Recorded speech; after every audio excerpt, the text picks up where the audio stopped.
All right, give it to me. The following contains offensive language and spoilers. Listener discretion is advised. Na na na na na na na na na na na na na na na na na na. I know it, but I don't know it. Like everybody knows it, but they don't know it. It's that one song.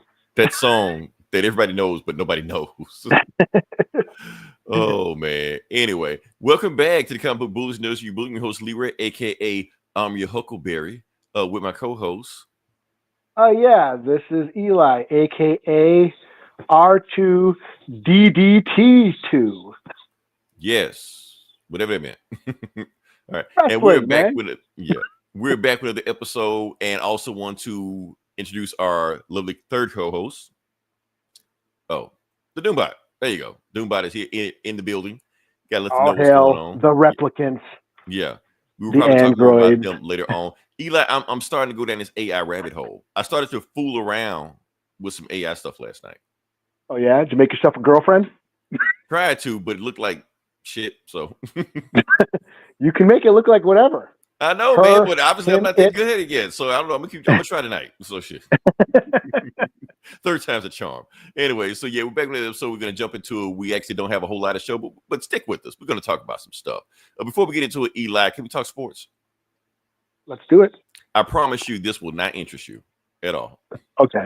But we're gonna power on through it anyway. First thing I want to talk about is Bronny James. LeBron James' son. If you don't know, LeBron James is a basketball player right now in the NBA. Okay, his son. All right.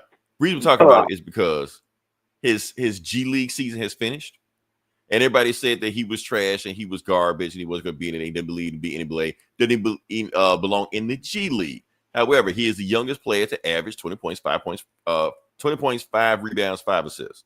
Youngest player to do that in the G League. So is that a lot? For him, yes. For people to say he don't even deserve to even be there, that he learned to be like a coach in the YMCA was some shit, Okay. not the NBA, you know. And he's doing this, you know, on one of the best players on the planet right now. You know, like some David and Goliath type shit. I just love that picture. That's the reason I did this. Like, we're on podcast. Let me just find a way to just post that on my podcast. So yeah. Okay, so see, I'm not a basketball fan. Right. But what constitutes a lot of points? Because whenever I do watch basketball, there's a lot of points being scored like every 10 seconds. There's like a basket every 10 seconds. There is a basket every 10 seconds, but it varies depending on the player. Like I said, 20 points in the semi-pro league for, like I said, a guy that people don't even think he belongs there, pretty good, you know. But when you start getting like 30 points, that's about, you know, pretty good also. 40, 50, 60, that's insane. 80, that's like one-time thing, Kobe Bryant. 100 points, that's like Wilt Chamberlain, doesn't exist type stuff, you know. But, you know, it's all relative, if that makes any sense. Yeah, because basketball is like constant scoring. Like, oh, they made another basket again. But it's not like one guy scoring 100 points. That's the thing. Like, who's I know. I'm just saying, like every it's a fast-paced game. Right. I guess. Yeah, I'm used to baseball. You know, 4-2. You know, and that's good. Now baseball hockey, get up there also. Hockey 1-0. So yeah. But I said all that to say this. Since he's finally proved himself that he deserves a spot to where he was drafted and he wasn't a Nepo baby and everything hand to him. So take that, Stephen A. Smith. You know, this has been one of the biggest guys that's been talking shit about him, stuff like that. And LeBron James almost whooped his ass in a live game. It happened like that. Point I'm trying to make, Eli. Oh, I thought you were saying real life.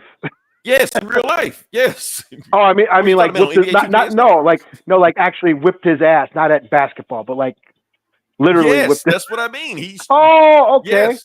Well, good job. Not gonna get into it. The point I'm trying to make is that people will always say you can't this. You always got these doubts. You got these haters. You can't do this. You ain't good to do that. You blah blah blah and also like that. But when you prove them wrong, everything gets silenced. Where was that same energy when you were saying I wasn't this or wasn't that, one of that? But when you prove them wrong and it shows that he does belong, all of a sudden now people are quiet, not saying anything. That's what I'm saying. Keep the same energy. That's all. So, like I said, that. Can we talk some more about sports? Sure. Okay, we're going from basketball to hockey. Okay. Okay. Yeah. Now, sad news, Eli. Okay. Wayne Gretzky's scoring record was broken. I did hear about this, yeah. Yeah, by this guy. I don't know. Olaf or Lorkin, something like that. I don't know what the fuck his name is. His name. I forget what team he was on, but yeah, I heard. I don't care. I rebuke this. Wayne Gretzky is still my scoring champ. I don't care. That's what it is, and that's what it's going to be. He was a pro star with Michael Jordan and Bo Jackson, so he is the scoring champ. He is the GOAT. Yeah. I don't care what Orlov or whatever this guy's name is. Yeah, Wayne Gretzky, the champ, who never Gretzky went into the corner at all because he knew he was going to get his ass checked like a motherfucker. But okay. He's the face, Eli. Come on, man. He can't be getting checked left and right. No, I'm not hating. No, you sound like you hating, Eli. You sound like you hating. He got to protect the moneymaker. Look at that, Eli. Come on. You can't check that. That's all I'm saying. I was going to say something about Canada, but I won't. We can't. We might be at a war with it used to be fun to make fun of Canada. It used to be fun to make fun of Canada, but now Canada's making fun of us now. Now, yeah, we can't talk shit anymore. Right. Hey, shout out to Wayne Gretzky. Yeah, shout out to Wayne Gretzky. That's another thing about that, because Wayne Gretzky's name is simple. Like, how many rappers have said Wayne Gretzky's name in songs like that? Like, oh, I got ice around my neck like Wayne Gretzky. It makes no sense. But it makes sense in a rhyme. You can't say I got ice around my neck like Orlovsky or whatever the guy's name is. It doesn't make any sense. Nothing rhymes with Orlovsky, whatever the guy's name is. So that's why. Come on, man, Orlovsky and. I know Eminem could make 5 words to rhyme with Orlovsky. I'm not talking about that. It's about simple stuff, man. So that's why Wayne Gretzky is my GOAT. Look at the face, Eli. Nobody's going to check that and not get penalized. Yeah. This guy, fuck him up. Nobody cares. Well, we'll see. Yeah, man. I mean, he got like Gordie Howe, Wayne Gretzky, yep, Arlovsky. Can we? I'm fucking his name, but his name isn't. I don't know. I'm saying Arlovsky. That's he's a MMA fighter. Oh, okay. I think I heard you say that, and that's what's messing me up right now. Shout out to everybody. Shout out to all the Arlovskys. All right. So let me say, can we move on to actual podcast? Can we get in the podcast? Yeah. Okay. All right. So, like I said, we do have to do our due diligence. We want to say rest in peace to Val Kilmer.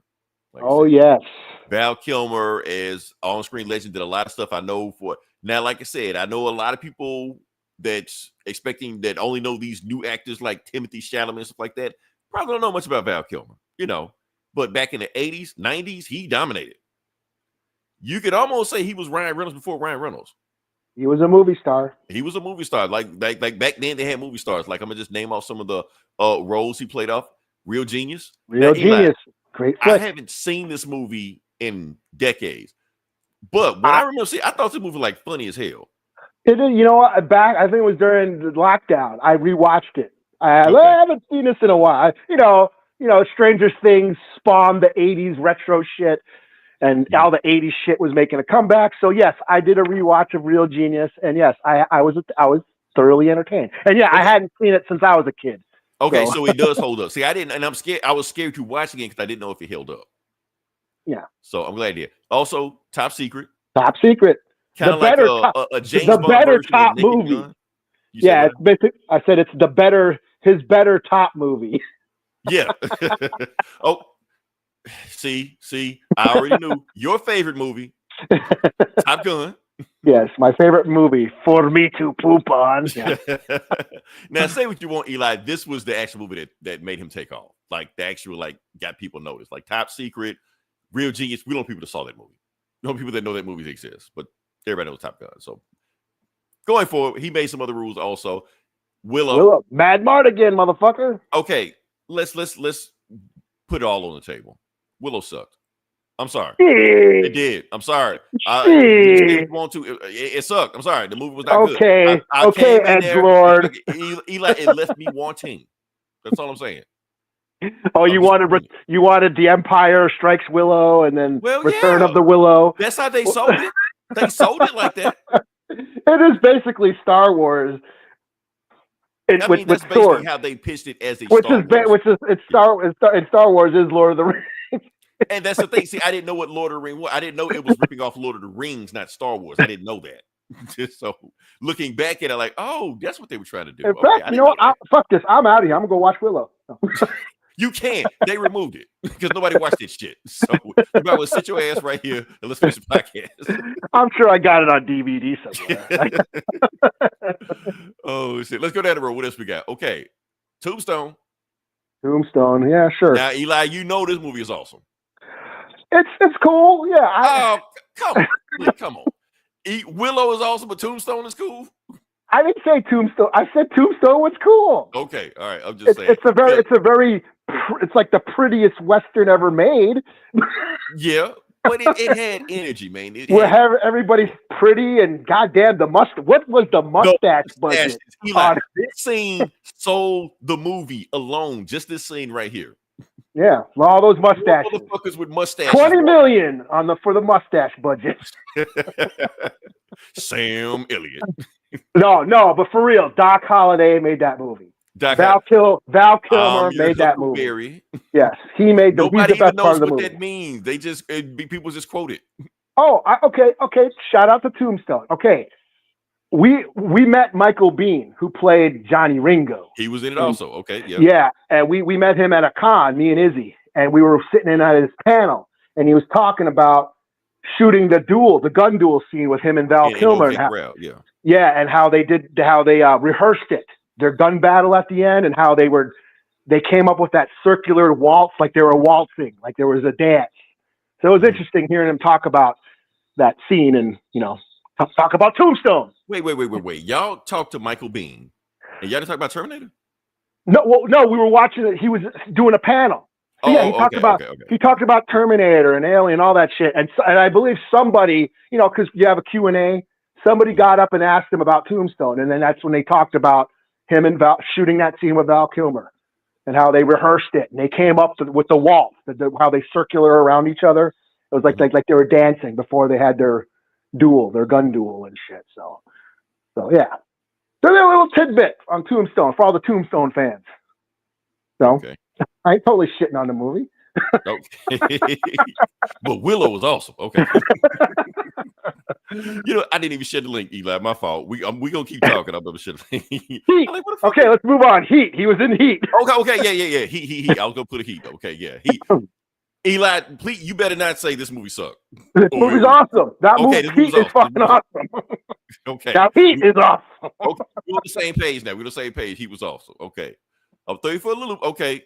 The Doors. Hey, I saw it on acid. It was cool. Okay. Hey, as long as you saw it fucked up, that's cool. Hey. I think you're supposed to watch it on something. You got to be on something to watch when you watch it. So, yeah, like I said, awesome Rosemary. Oh, are we forgetting one? I got something to mention, yeah. I think we're forgetting one. Oh, wait. Oh, yeah. Okay, he was Batman. That's right. He was Batman. Now, I'll be honest. Out of all the roles he played, that may have been my least favorite role of his. Yeah, probably. But I know what he was doing. He was trying to, because like I said, if you watch other Val Kilmer's other movies like Real Genius and Top Secret, Top Secret, Doc Holliday, he was like a big personality. But in that one, he's kind of like downplay. It felt like he was downplayed on purpose so Jim Carrey could run wild. That's what it felt like. Mm-hmm. So I still like the movie, but I like his performance. I like kind of downplay compared to what he normally does. But you know what? I still liked it. I still enjoyed it. So yeah. All right. Well, I gotta give a shout out. Yes. Mm-hmm. Thunderheart. So in the Native community, Val Kilmer has got a pass because he's in one of our few movies that we have. Let me guess. Was he the star of the movie? He was, yes. It was in the early 90s. He is playing a half-breed Native. Mm-hmm. So yes, there's a bit of white saviorism going on, and he's a non-Native playing a Native in the movie. But it's like, let this movie slide. It's early 90s. What do we got? We didn't have much. This is right after Dances with Wolves. Natives were hot for indigenous film was hot for long as the white guy was the lead. But yeah, okay. Yeah, basically it's all beggars can't be choosers. But hey, problematic nowadays. But we get to pass. Thunderheart is one of our classics. It's for those who haven't seen Thunderheart, it deals with the American Indian movement and all the political violence that happened in the early 70s in South Dakota and Pine Ridge on those reservations. It's kind wait, of wait. Okay, now you selling me. Now you selling me. Yeah, no, you everyone should watch Thunderheart. It's a great flick. So you saying this wasn't like in the frontier time or West Side? Like no, this is it takes place in the 70s. Huh. He's an FBI agent. It's like I said, it's a watered down version, the fictionalized movie version of what happened on all the political violence that was going on the reservations when the American Indian movement was active. Mm-hmm. It's a kind of a loosely based on Leonard Peltier. Hey, we never talked about Leonard Peltier. He was free. They freed Leonard Peltier finally after almost 50 years. One of Native American political prisoner. Kind of like Nelson Mandela. Biden released him right before he left office.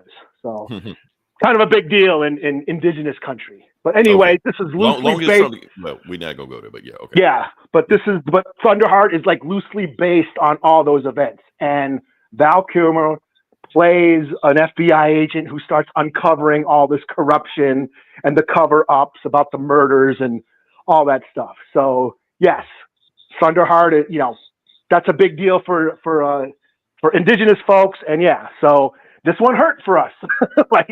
If native Twitter and native TikTok, they're doing a big, shout out to Val Kilmer, R.I.P. Val Kilmer, good journey to Val Kilmer. Because he was in Thunderheart. Game with that one. I didn't know about that. Okay. Yes, Thunderheart was a big deal for us.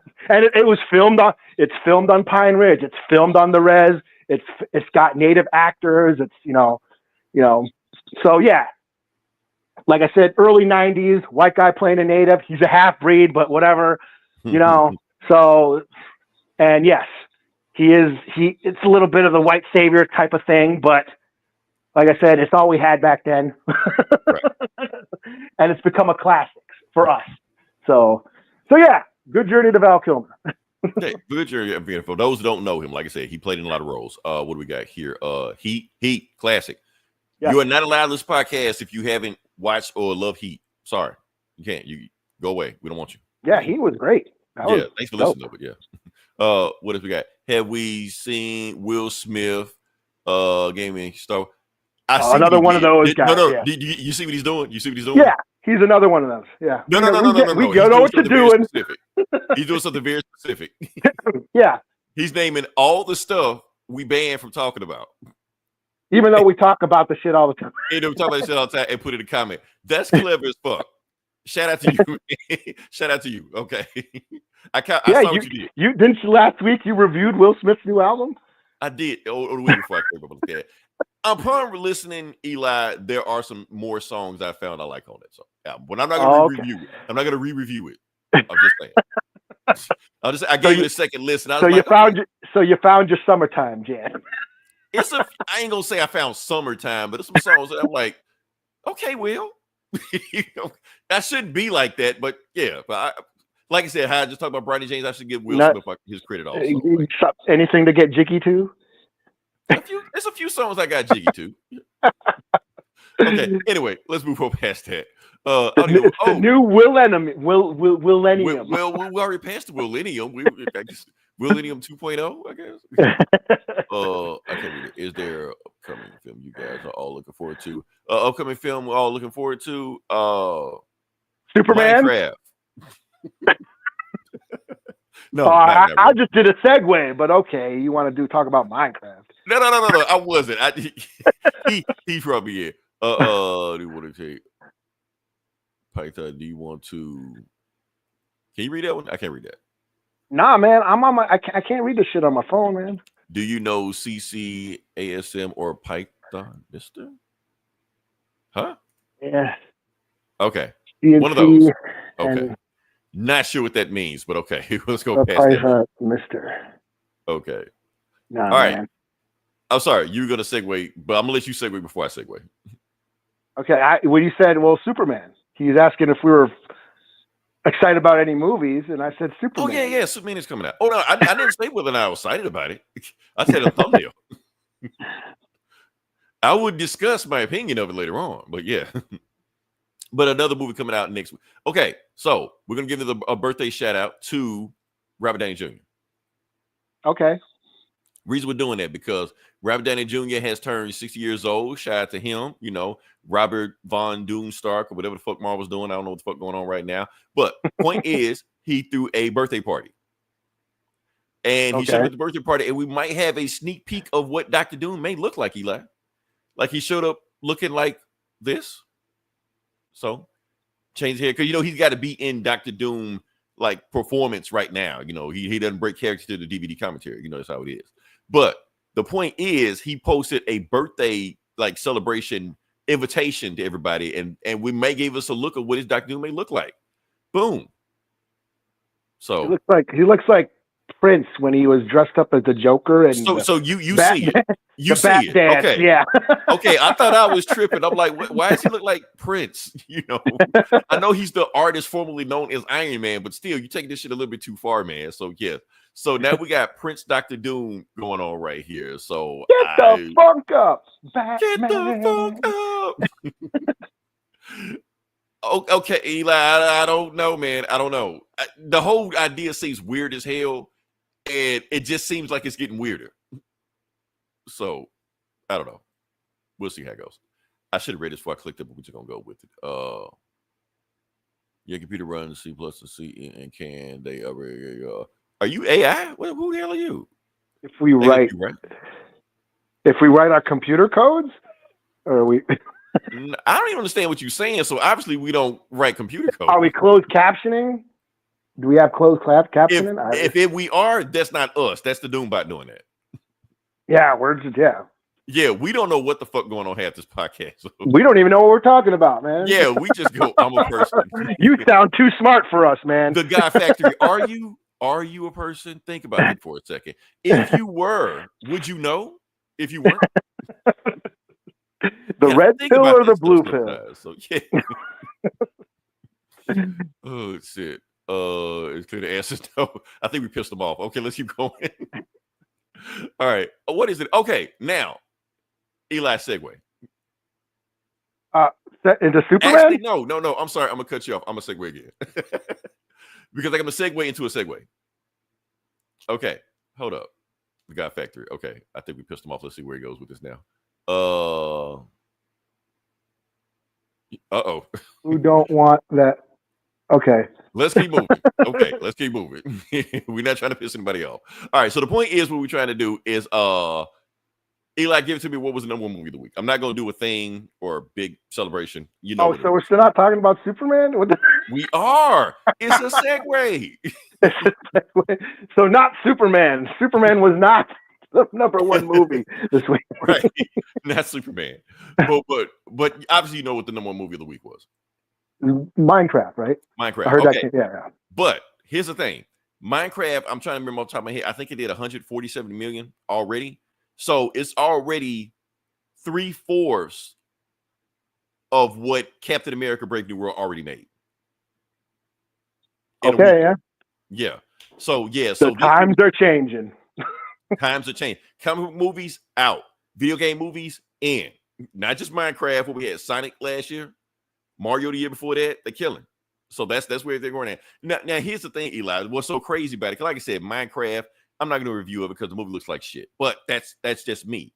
That's my thing. I'm not part of that demographic. But the thing is, Eli, Minecraft has been showing clips.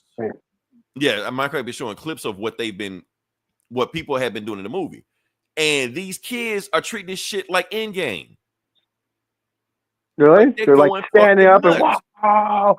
There's like big old fucking reactions and cheers. Yes, they're showing like the Minecraft like Facebook pages showing reactions of people in the theater, and they're like in a damn rock concert. There you go, man. You know what I mean? You're old. That means you're getting old. I guess get off my lawn. I'm in my get off my lawn era right now. I get that. So yeah. Because they was in the theater, and you know how at Woodstock, when you saw a picture like a dude was sitting on top of another dude, like trying to watch the concert, they was doing it in the Minecraft theater. Wow. Like, was it that much in a pack, man? Is it this is sold out, but y'all can still keep coming in. Right. This is insane, man. But you know what? I'm just glad people are having fun. That's all. Like I said, It ain't my thing, and it don't have to be my thing. And that's the thing. Everything don't have to be everybody's thing. That's right. Yeah, you can enjoy shit without shitting on people's enjoyment of things. Yeah, man. For example, Eli, growing up, I thought everybody was a Star Wars fan. Yeah, me too. I was quickly reminded of I quickly learned that fact that was not the case. Yes. Especially like when the reboots came, not the reboots, but the sequels, the sequel version of them came out. Oh, like just before they even came out, like people were just because there was so much hype behind stuff like that, and there was so many people on my timeline, and just so many people anywhere. I've never seen Star Wars movie, and bragging happily about it. Yeah, like that. But I knew about this when the special editions came out back in the 90s. I didn't know that. I didn't know that. I was like, hey man, the Star Wars is coming back, and I heard kids, Star Wars, what's that? Like right. What? This was 97. That's another hot topic. I'm old. Wait, Eli, we got a comment. Let's check it. Let's see what we got. Okay. Shout out to Just a Babe in Faith. Tonight, it was crazy. People like, what the fuck is going on? Eli, we are old as hell now, man. Okay, I'm kind of looking for. He's talking about he went to see Minecraft. And how people losing their shit in the theaters. Oh, okay. Mm-hmm. Oh yeah. Well, my brother saw it. My brother brought his kids to see it, and I guess they liked it. Yeah. So. Yeah, y'all kids so lucky. You know what we had? Super Mario Brothers. Movie fucking sucked, man. And y'all get this shit. I had pole position on Saturday morning cartoons. Yeah, we had to trick ourselves. We had to gaslight ourselves into thinking that movie was good. Knowing that shit was terrible. Oh shit. Anyway, we're talking about Superman. Okay. Yeah, we're gonna talk about Superman. My fault. Now the reason I was talking about Minecraft, because the whole point of Minecraft is that they were playing a preview of the 5-minute thing of Superman. You know that thing that they showed online? Yeah. They showed that at the beginning of Minecraft. That's why they dropped it right then. They also dropped it at CinemaCon. The whole bunch of stuff at CinemaCon. We never talk about CinemaCon because I didn't watch it and pay attention to it. But the point was they played that in there. But then they decided to just drop that thing online anyway. So everybody just watch it. So yeah.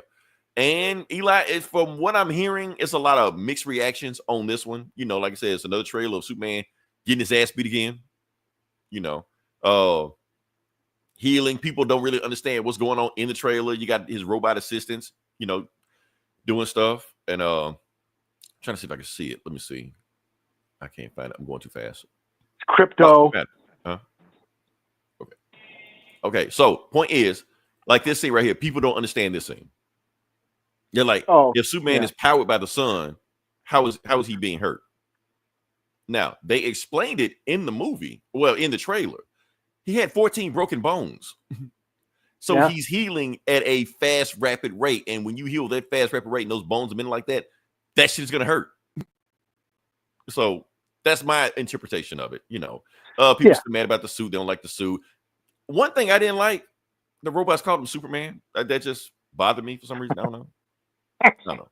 You want him to call him Cal? I thought they were gonna call him Kal-El, something like that, but that's just a minor little nitpick. Nothing I'm just flipping out and shit over like that. I was just like, I thought they would in that, you know. But like I said, another reason people like why a lot of people just like, why does Superman need robots? And I keep telling y'all, because Superman always had robots. That's like Superman lore. Yes, I know the Donner's movies never had stuff like that, but Superman in the comics has always had robots just helping him, stuff like that. Sometimes he has a bunch of robots. Sometimes he has one robot. Sometimes he look like C-3PO. Sometimes he look like R2-D2, but they kind of do the same thing. That's all like that. And just let you know, for you assholes not paying attention, like Snyder never did that. Zack Snyder had robots in his movie too. They did the exact same thing. They helped out Kryptonians and Superman. That's what they did. It's Kryptonian. Kryptonian AI. Yes. They were doing that stuff. That's all it was. So stop acting brand new like you've never seen this shit before. Stop comparing this shit to Zack Snyder. Zack Snyder would never do this. Zack Snyder, Superman wouldn't be crying when he get hit with the sun. Shut the fuck up. Shit, that's all Zack Snyder Superman did was cry. Right. Zack Snyder Superman was a bitch. I'm sad. All this shit like that. God damn, that guy was such a bitch. Oh Yeah, man, but here's Snyder my Man. thing. Like this. Look. I watched Man of Steel today, man. Still love the movie like that. Here's the thing: we don't have to have a war over this shit, man. It's okay to like both movies. Yeah, You can like them both. They're completely different movies, completely different tones, but you can like both of them. It's okay.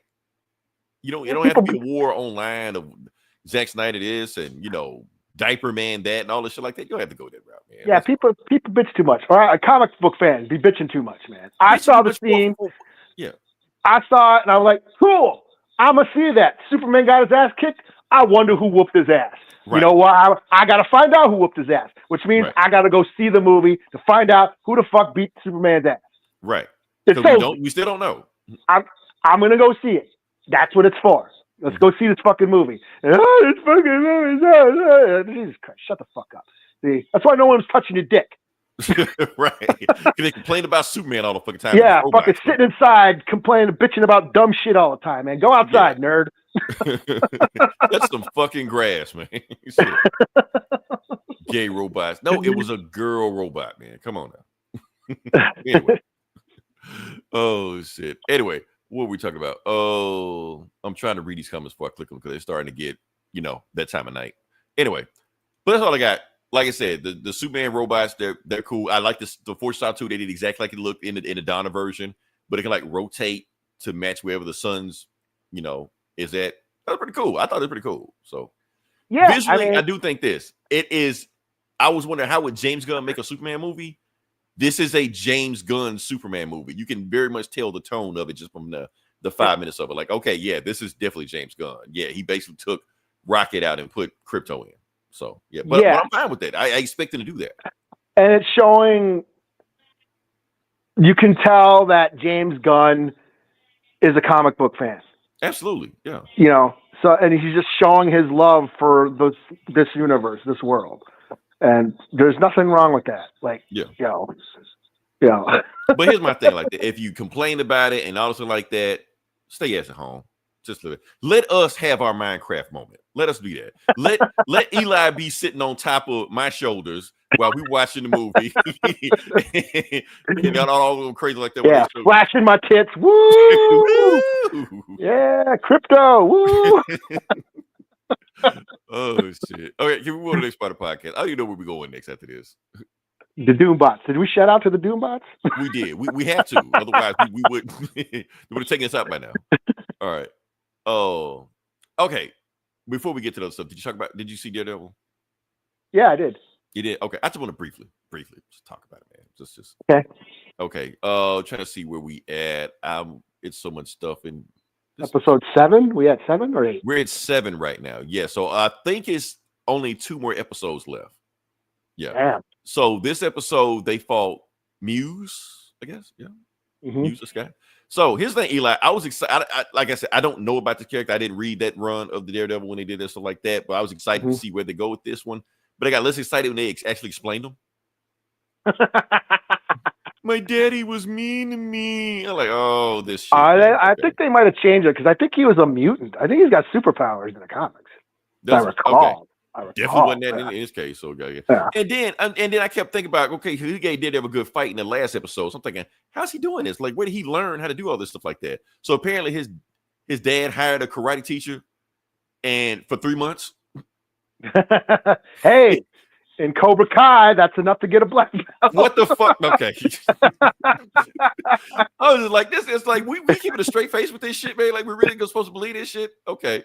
Come on, man. 5 fingers of death. He learned the Iron Fist technique in a week, son. Just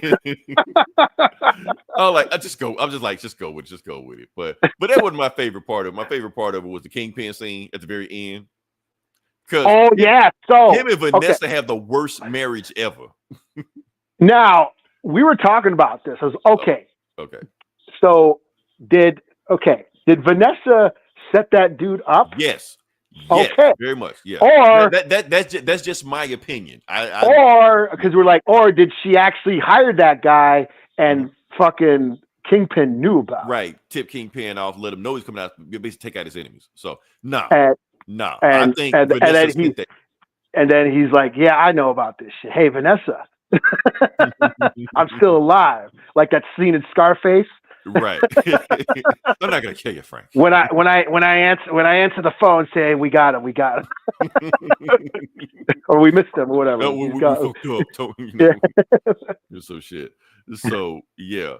All right. So that's my thing about that. So I very much think, because remember, Kingpin has her boyfriend in a cage, locked up in a dungeon, beating the shit out of him. Yeah. So I'm pretty sure she ain't forgot about that shit. She's not letting that slide. So it's cool. Yeah, it's cool. I enjoyed this episode better than the last one. Okay, yeah. But now, if you feel that way, Eli, I got some good news for you. Yeah. So what they're saying is that these first 7 episodes were basically the episodes that they had before the new team came on. So episode 8 and 9 are the new team, the team working on season 2 right now. And they said the look of these 2 episodes look completely different from the first 7 episodes. So we're gonna have Deadpool and Spider-Man, all that shit, everything. Doctor Strange, Goku, everybody, Luke Skywalker, everybody you want. Yeah. Dr. Doom, Prince, everybody. Yeah. Old Will man Smith. Murdoch could show up. So they say it's supposed to look like the cinematography is different, the tone is different, everything. And basically what 8 and 9 giving us is basically what season 2 is going to give us. So yeah. Okay. So basically this was like, they basically got, for this season, they got up to season, episode 7 until Kevin Feige came in like, what the fuck y'all doing? Get rid of this shit, you know? So, but yeah. So that's what we got there. So yeah. All right. You ready for the video game section? Sure. I'm about to throw it to you, Eli. I think. Okay. Yeah. Because you're going to talk about G.I. Joe. He'll fight for freedom wherever there's trouble. G.I. Joe was there. G.I. real American hero. Cobra! Cobra, la la la la, yeah. Shout out to everybody who knows what we just. Nobody knows what the fuck we talking about with that. If you knew what we were talking about, you're old as fuck. It's me, you, and Gomer. That is it. Yeah. So yeah, I finally got. See, I was waiting for this game to come out. I was hyped about it. I was talking about it since they announced it. Oh, I can't wait to play this game. Can't wait to play this game. And then it came out in November, and I did not even know. What the hell? I thought this shit. Okay. I've been like waiting and waiting, and then I saw my brother. It was his birthday. Shout out to my brother, Fat T. What up? He was over last night, and we were just talking. Like, man, when that fucking G.I. Joe coming out? And he goes, "It's out. It's out." I'm like, really? And then we looked it up, and it was released in November. So I bought it, $25 on the Switch. $25, damn. Okay. Yeah, and played it. It's fun. However, there's a lot of glitching. The game froze up on us, but I think we were playing 2. So you have the capacity to play as 4 players. Okay. You know, so for those who don't know, this is G.I. Joe Wrath of Cobra. It is a old school side-scrolling beat 'em up game. You're just running. It's like old school side-scrolling Streets of Rage type shit. You know, running across the screen, beating up a horde of enemies. You get to play as 4 players. You can be Snake Eyes, who's OP as fuck. As he's supposed. Huh? As he's supposed to be. Yeah, you can play as Duke. You can play as Scarlet, and you can play as Roadblock. And it's, you go through, you fight, every level, there's a different boss. You get to play, Zartan is a boss. Dr. Mindbender is a boss. Major Blood is a boss. Baroness is a boss, So it's cool. You get to pick up items. You get, you got special moves and special combos. Each character has different styles and stuff. So it is a lot of fun. I've been on it, ever since, Streets of Rage 4 came out back, 4 years ago. That was like my COVID game. I've been on this old school retro side-scrolling game kick. And, Shredder's Revenge, what have you. When they announced this game, I was stoked. And now I got it. I've been playing through it. I got through 8 levels now, so I'm not quite beating it yet. But it's fun, but it does glitch a lot. last night we were playing 2 players, and it froze. But I think I know what happened. I think Fat T, my brother, he accidentally turned off his side controller. You know, because we were playing on the Switch, and you have those. You put those bumpers on the. You know what I mean? You put those 2 bumpers together. I think he turned his off because he could only attack, but he couldn't move. So we're like, what happened? Oh, this, and I died. So I died, and then the game froze on him, and they're like, oh, this thing's glitching. But I think his bumper just turned off, or his side, one of his controllers just turned off. You know, but other than that, it is fun, but it does glitch. It starts to lag when there's like a lot of shit on screen. There's a lot of lagging. You know, it slows down. You know, when there's a lot of stuff going on, that's the only thing that kind of sucks. You know, but other than that, it's fun. I'm having a good time. The later levels do get a little challenging. There is some enemies that are hard to beat, and I have died a few times. But no, it's fun. I had a good time playing it. I'm having a good time playing it. So, a little bit of it's not as cool as I was hoping it was going to be, but it's cool enough. So I'll give it a 3 out of 5, I guess, for my review. Sorry, I don't have any footage. I'm playing on the Switch, and the Switch doesn't have Twitch. So, but I thought it did at one time, but I guess they took it off. I guess they took it off. Yeah. Because that's what I was looking for. You know, I was looking. Well, Eli, if you're having a problem with the Switch, I got some good news for you. You like this segue? Sure. Okay, because they made an announcement this week about the Switch 2.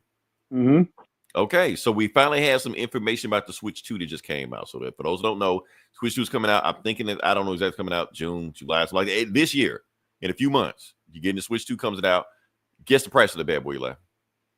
I don't know. $449. Wow, really? Yeah. Pay like you weigh. You get to do it. And they've also announced some games for it. Also, they announced like Mario Kart World and something else to it. Wasn't paying attention to it.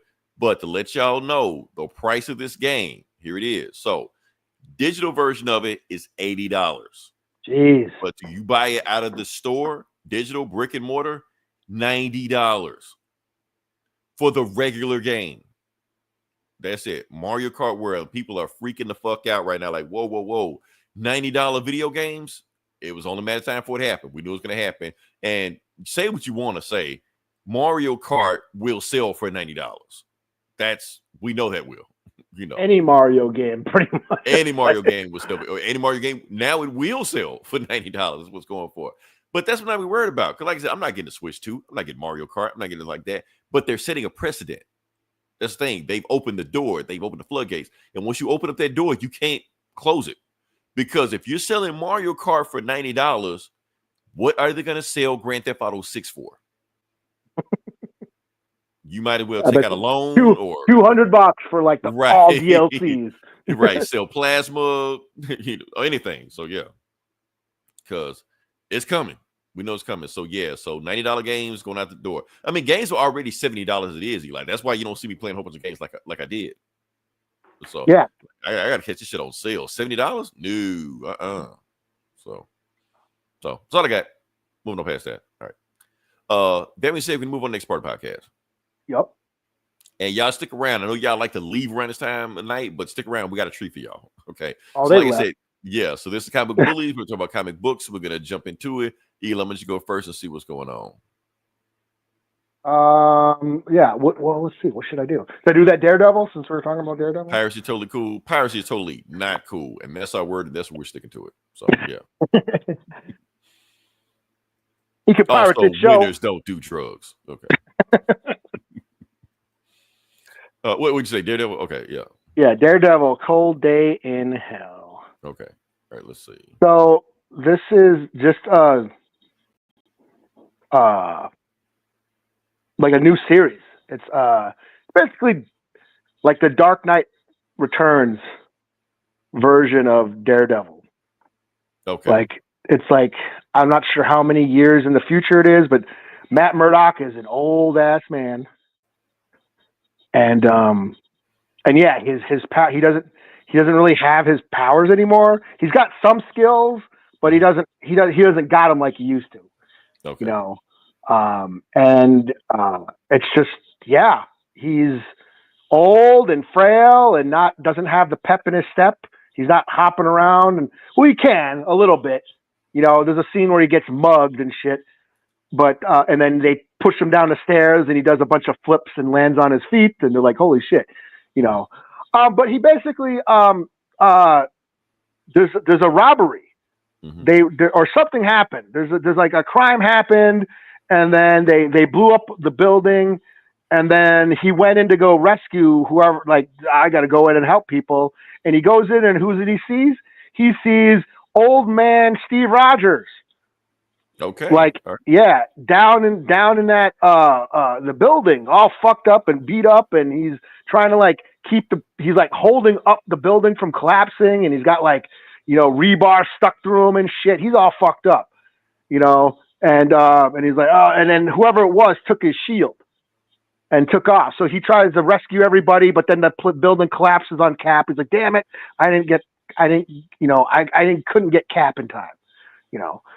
So then he goes and chases the robbers, you know, and he's like, also, okay.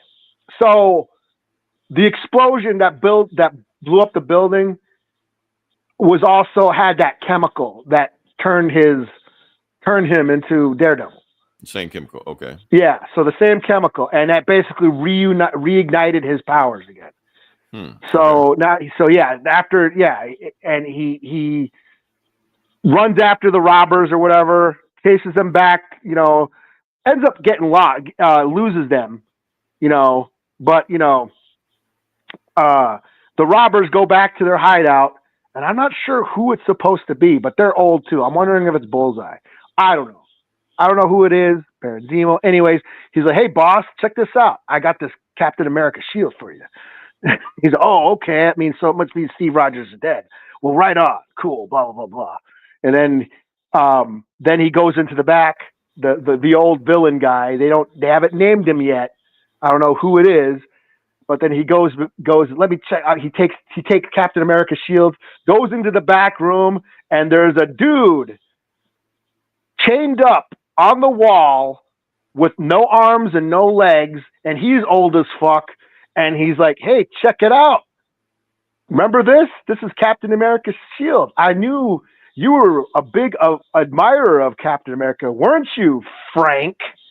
So whoever this is has the Punisher chained to a wall with his arms and legs cut off. And that's where it ends. Probably Jigsaw, something like that. So Kingpin is dead in the story? Yeah, Kingpin is. Yeah, that's the beginning of the comic. He's like visiting Wilson Fisk's grave, and yeah. What that? And then like it's some dark future. Yeah, he's in Staten Island. He jumps on the ferry, and then it reveals like the Brooklyn Bridge has been collapsed. It's not even up anymore. And did they explain what happened to Hell's Kitchen? No. So I think that's what we're gonna find out as. So this is just number one. It is a longer version, or it was like a double issue. You know, I think it was like 40, 50 pages. You know, little pricey. You know, but no, it was cool. It was fun. Like I said, this feels like the Dark Knight Returns, only with Daredevil. The Dark Devil Returns, whatever you want to call it. Old Man Murdoch. You know. Okay. Let me click this. This is a controversial comment, but I'm gonna put on there. If buying isn't owning and piracy is stealing, you kind of got a good point. I mean, because you buying all the streaming stuff and they don't have anything physical anymore. So if you're buying digital, it's not really buying it. You're kind of leasing it. They can take it away from you time they want to. Well, yeah. Well, that's what you get when y'all want to fucking put everything on the internet all the fucking time. Right. That's what we get for going digital with everything. Oh, so you blame Napster for all this shit? Physical media. Yeah, I'm old. Yeah. We remember Napster. Yeah. If you can't hold it in your hands, it don't exist. Right. What's that shit Stan Lee said? Like a comic is like holding titties or some shit? Yeah. Yeah. Never made any sense to me, but okay. Sure, Stan. All right. All right. So Okay. yeah, So yeah, Daredevil, Dark Cold the Day in Dark Devil Hell. returns. Right. Four out of 5. I'll give it. Cool. All But right. even if you see the panels, there's a lot of panels, and it almost looks like Frank Miller's art. But who did the art on this? Steve McKibben? Something like that. Yeah. Yeah. Yeah. It does resemble. It does look Frank Miller-ish. And Lynn, what's her name? Lynn Varney or whatever. Yeah, that was his wife at the time. So yeah. Yeah. It does look mad Dark Knight-ish. So all right. So next book. Well, first book I'm going to do. So Eli, I don't know how much you know about this book. I will say this: the less you know about this book, the better, because the more about you know about this book, you're not gonna like it. All right. So all new Venom. Number 5. Oh no, I am not reading this at all. No. Okay. Have you heard anything? Do you know anything about this? Okay. If you don't know anything about this, good for you. God bless you. So yeah. So here's the thing. They call it all new Venom because it's all new Venom. It's a new person playing Venom. And in the 5th issue, trying to narrow down who is the new Venom. And in this issue, they finally reveal who is the new Venom. It's no longer Eddie Brock. Eddie Brock is Carnage, I think now. I don't know. I think there's a Carnage book where Eddie Brock is. I didn't keep up with it. I don't know anything about it. All I know is Eddie Brock is Carnage. Kid Venom isn't even Dylan anymore. Dylan's something else. Right, he isn't anything else, and they're trying to find out who is the new villain. Is it Dylan? That's what we're trying to figure out. So we're gonna go to it, and when the end of this book is done, we're gonna reveal who has been the new Venom. Like I said, this Venom has already been Venom for like 5 issues already, and was the same Venom in Gang War. So now they're gonna reveal who it is. So first book opens up is Robbie Robinson talking to your boy Paul. Okay. Yeah. Because Dylan is staying with them now. Dylan's staying with Paul and MJ. Okay. Why? I don't know. I didn't pay attention to this shit like that. Anyway, point is, Robbie came over there because he wanted to make sure Dylan wasn't there because he wanted to have a conversation with him about the new Venom. He was just like, so Dylan's not here right now. I mean, leave Dylan alone. Dylan ain't got nothing to do with this. He's like, I'm not here for Dylan.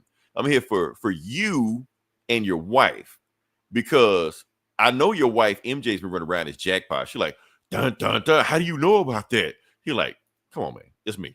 I know. That there's always been a secret that Robbie kind of knows that Peter is Spider-Man also, but he says just enough to kind of make him kind of know, but not know. We don't know if he knows or not. The point is, but he knows Mary Jane is jackpot. He's there right now to confront him. He's like, because I'm going to tell you who is the real Venom. And before we get to that, we cut some other bullshit about Rick Jones is a Venom son or some shit. Fuck all that. I don't care. Move on past that. MODOK snots, lasers out of the nose and shit. Venom's son almost dies, and when he doesn't die, he turns into MODOK, makes MODOK go to sleep, and controls Rick Jones again. Goes to his mouth and shit like that. Whatever. Anyway, the fight drains Venom, so he goes back home, and he was like, I can't because if I need to eat something to get Venom up and running. So Venom goes home, and meanwhile, Robbie Robinson just think say, okay, look, bullshit is over with. I know Venom isn't who you think it is. I know it's not Man in Mask. I know it's not Luke Cage. I know it's not Rick Jones. I know it's not Dylan. I know who Venom is the entire time. And matter of fact, why don't you tell him who Venom is? Oh, good thing you came home. And opens up the door, and it is... Oh, fuck all these people. I don't care. Oh, he's telling the clues of how he put all this shit together. So telling Paul. So anyway, boom. Get to the end. Shit. All these... Okay, here. Bam. The new Venom. Mary Jane Watson. Who is it? It's Mary Jane? Oh, okay. Yeah. All right. To be continued. Dun, dun, dun, dun. Yeah, so... What the fuck, Marvel? What the hell, man? Honestly, I would have been cool with Paul. Why isn't Paul Venom? That would have made more sense. That way Peter can beat the shit out of him. Was Paul the dude she banged and had kids with or something? Yes, and they're still banging. Oh, that's why you said that he's my boy. Yes. I totally forgot about him until you forgot. How can you forget about Paul? He's I the most hated Spider-Man person ever. Not Carnage, because that is why I forgot about him. Right. All right. So I just the only reason I picked this book because they finally revealed who been away. And everybody was like Mary Jane. What the fuck? Here's the thing, Marvel. Okay, if you're not going to make Mary Jane and Peter a thing, and you completely separate them, then make Mary Jane go away. I ain't saying kill her. I ain't saying put her in suspended animation, stick in another universe like that. Just have her go away. She's with Paul. Have her and Paul go somewhere. Get them the fuck out of here and just do their thing. Stop making them a thing. Stop making Mary Jane a thing without Peter Parker. Haven't you learned your lesson with Craven and Morbius and Madam Web? All this other shit. So damn it. Did this trigger you? I'm sorry, man. Let me calm down, okay? Anyway, fuck this book out of 5. That's what we're going to say. So. All right, so what you got next? I will do the G.I. Joe silent missions. Beachhead? I finding this one, but because I kept finding like an 80s version of silent missions. Yeah. Well, yeah, I'll talk about that. Okay. Is this anything connected to that, or? Well, kind of, yeah. So this is, I believe it is part of that Energon universe. So for those who don't know, G.I. Joe is on Image. It's part of the Energon universe, this new sort of comic book line where the Transformers and G.I. Joe are merging universes. They're crossing over, and it's been awesome. Transformers, that new Transformers book has been like my favorite shit for the past 2 years now. Mm-hmm. The G.I. Joe books have been a lot of fun too. This is sort of falling into that. So this is like a new side series or whatever. Silent missions. And this is where they're going to do a new character and a silent issue. And this is Beachhead. So Beachhead is a G.I. Joe guy. I think he was the trainer. He trained. Okay. So basically, you're saying this book's like solo issues, like stories. Yeah, like there's no words. Oh, there's no words, no letters. It's all visual. All right. So yeah. So this basically has Beachhead. He's in some war-torn city that Cobra must have did something to. The kids, they're all, the victims they're all in these burned out buildings, and the city's demolished. But a Cobra helicopter crashes, and Beachhead gets out. He must have fucked up the Cobra soldiers, gets out. He's wounded. The kids sort of take him back to their hideout. But then Cobra is patrolling this war-torn area. And the kids sort of help Beachhead escape. They go and find him a communicator. They basically radio for the Joes to come. And it's just basically Beachhead in this hideout in this war-torn rubble of a city, waiting to get rescued. But then at some point, Cobra find out they're survivors. They find that family's house, and then Beachhead has to defend the family and fucks up the soldiers. And then at the end, G.I. Joe shows up and rescues them. So it's just a one-shot issue. But yes, there's no words. There's no lettering, nothing, no dialogue, no text, no captions. It's just all visuals. Pretty cool. It is a little... The war-torn city does look like scenes out of, like current war-torn cities that are happening right now. So, so yeah, that was I was a little bit taken back, how it resembled what is going on in our current state of affairs, But yeah, I mean, it was pretty cool. Like I said, it's silent issues. So basically what this is, and I did not know that until I got to the end of the book where the editor says, so yeah, this is the new series, the Silent Mission series, where every month or whatever, they're going to have a new silent mission focusing on a certain character. And there's going to be no dialogue. And this is a throwback to G.I. Joe. I believe it was number 21 back in the 80s. The original G.I. When I Googled this, that's what popped up. Okay. Yes. That was the silent issue. And I believe, and from what they're saying, that was the first comic book to ever do that, to have no dialogue. I don't think so. Well, Okay. Comic book. Right. That's what I'm saying. Okay. Well, Okay. anyway, reason I'm saying that because when you start explaining that, it made me think about a Nick Fury Agents of S.H.I.E.L.D. comic. Okay. I think it was Nick Fury Agents of S.H.I.E.L.D. number 6-5, whatever like that, back in the 60s, like that. It was every specific reason they did it. About to go into some comic book history for you. So Steve Steranko wrote that book, and at the time, artists were complaining, like Jack Kirby, Steve Ditko, Steve Steranko, also like that, like they wanted writing credits because Stanley wasn't doing shit. He'd write like a sentence, have them fighting, and then they actually have to plot the whole book, write the whole book, draw the whole book, slit the whole book, something like that. So Steve Steranko tried to, like, I'm gonna show Stan, I'm gonna show his ass. So basically, he drew a comic with no words. So since there were no words, and it was just Nick Fury like sneaking through who they fight? Hydra, Scorpio? What one of them Nick Fury things they did? Sneak through a base, no words. He taking out people, cracking next shit like that, sneak through shit like that. So he had to force Stan Lee. So Stan says, "You ain't writing no words. You have to put me as credit. You have to give me writing credit because I basically did everything.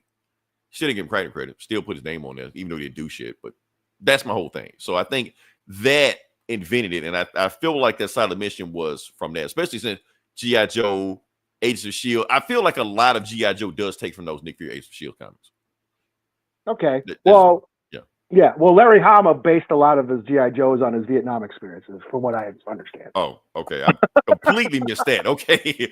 It's a comic book. No, motherfucker, I was there. I had PTSD. Okay. But anyways, so about G.I. Joe number 21. Mm-hmm. There's absolutely no words in it. And the reason being is they were behind. They were behind on schedule. Mm-hmm. And they're like, you know what?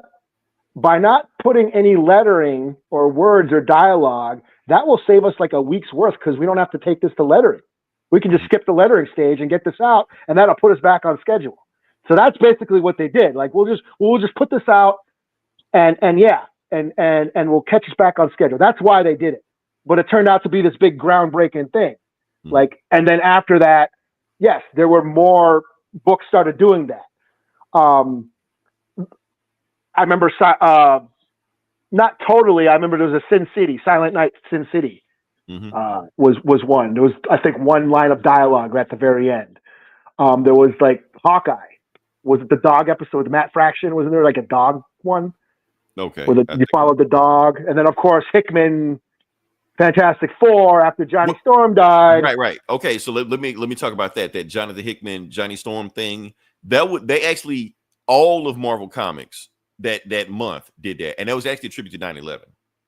Yeah. Okay. Yeah.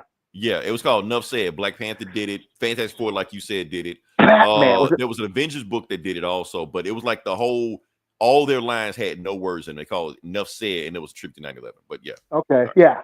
And then Tomas, I believe, was it Batman? One Tomasi's one, or Batman and Robin? Mm-hmm.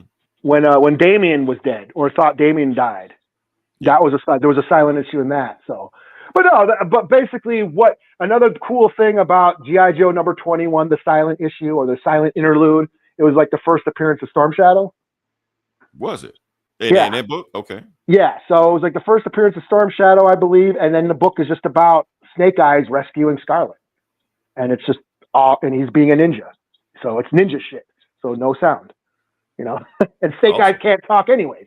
So because I was wondering when you told me there was a silent book, I'm like, why isn't Snake Eyes in there? Now I'm just realized Snake Eyes already had a book like that. So so this is Beachhead. Next month, I believe, is Jinx, and they're gonna have a Spirit book, silent. Okay.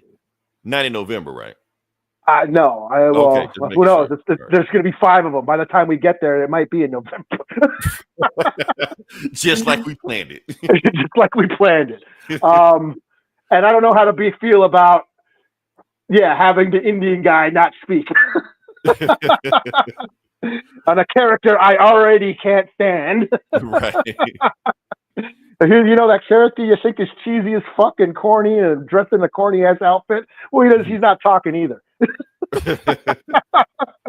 Save your rage, Eli. I feel like you're I was like, later on in the show. So yeah. Oh, here's Spirit. Remember him? Well, he's back, and he doesn't get to talk. Gonna sit back like the wooden Indian at a cigar shop. Oh man. Yeah. So, but anyways, this was cool. I'll give it a 3 out of 5. You know. Yeah. I have been into the GI Joe, the new GI Joe books. You know. So, but yeah, that's all I got. Okay. So next book I'm going to do is what do we got here? Okay. Another Absolute book. Absolute Green Lantern #1. Okay, so, I did not read this. You did not read this. Okay. Here's the thing, Eli. I'm gonna tell you a little secret. I love Green Lantern. I know I don't talk about Green Lantern a lot on here because Green Lantern is a tough sell. But I like Green Lantern because the thing is, and it's not just because of John Stewart, I was like that. I just like the whole space shit. Like it's hard to Green Lantern goes deep into DC lore. Now, Batman can't go there. Batman stays in Gotham City. Superman dips a toe in there. For the most part, Superman stays in America, where it's like that. But Green Lantern, he only makes sense in space. Like you can't do what if Green Lantern was in the real world. It don't work. Yeah, you got to be balls to the wall, space bullshit, all that, like willpower, fear, all that shit like that. Yeah, if you don't do it, it don't work. So yeah, and and I'm not well versed in Green Lantern lore or cosmic DC. That's the thing, because to know DC is to know Green Lantern and vice versa. Yeah, and that's pretty much why I ended up skipping it. Well, after that Daredevil book, which was expensive and long, and then of course the X-Men. I was like, nah, I'm going to skip out on Green Lantern. Understandable. Because even though it's an absolute shit, you still got to know some Green Lantern shit. Like lore shit. It's there. I checked out the first couple pages, like, I don't know what's going on. I'll let Leroy handle it. And you said that, and when I started thinking, oh, they're doing that. We'll talk about it. Let's go to it. All right. So the book, Green Lantern #1. Absolute Green Lantern #1. And of course, Sojourner is on there, and I'll talk about her in a second. She's actually in it also. But yeah. So the book starts off with Hal Jordan. And he's just in the middle of the highway, just walking. And the police sees him and just like, what the hell are you doing? Like, you've been walking for a while and you are nowhere near the next town. So do you need a hand or anything like that? And he's like, got his hand in his pocket. And the cop sees like, what you got in your pocket? Like, is that drugs? Is it gun? What you got in your pocket? Like, pull your hands out of your pocket. And he's like, I can't. He like, and then he pulls a gun on him. He's like, get your hand out your pocket right now. And I'm gonna see what's going on. He's like, no, I can't do that. And when he pulls his hand out of his pocket, bam, he gets, all you see is all black. Nothing. Repo Man. Yeah. At the beginning of Repo Man.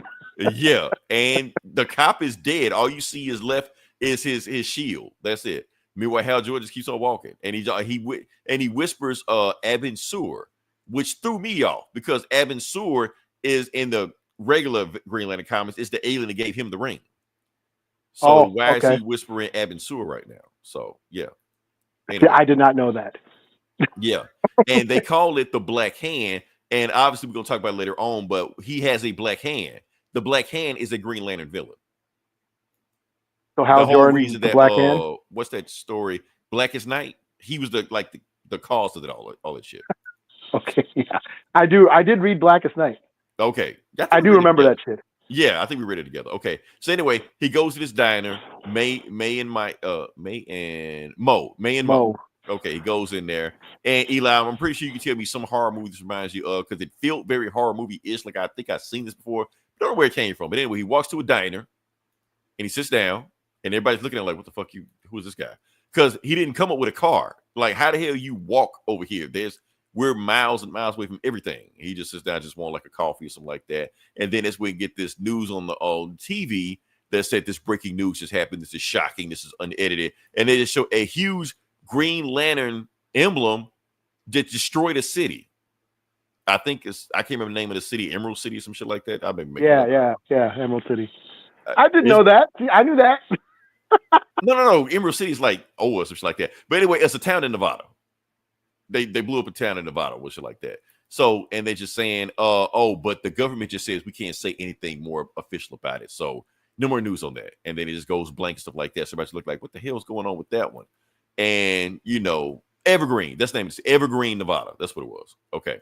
So now they showed 5 days ago, and it's Hal Jordan chilling with his best friends, Jon Stewart and Sojourner Mullen. Now, we all know who Jon Stewart is, the thing. Joe was the Green Lantern in that Far Sector book. I don't know if I reviewed it, but she's that Green Lantern. Okay.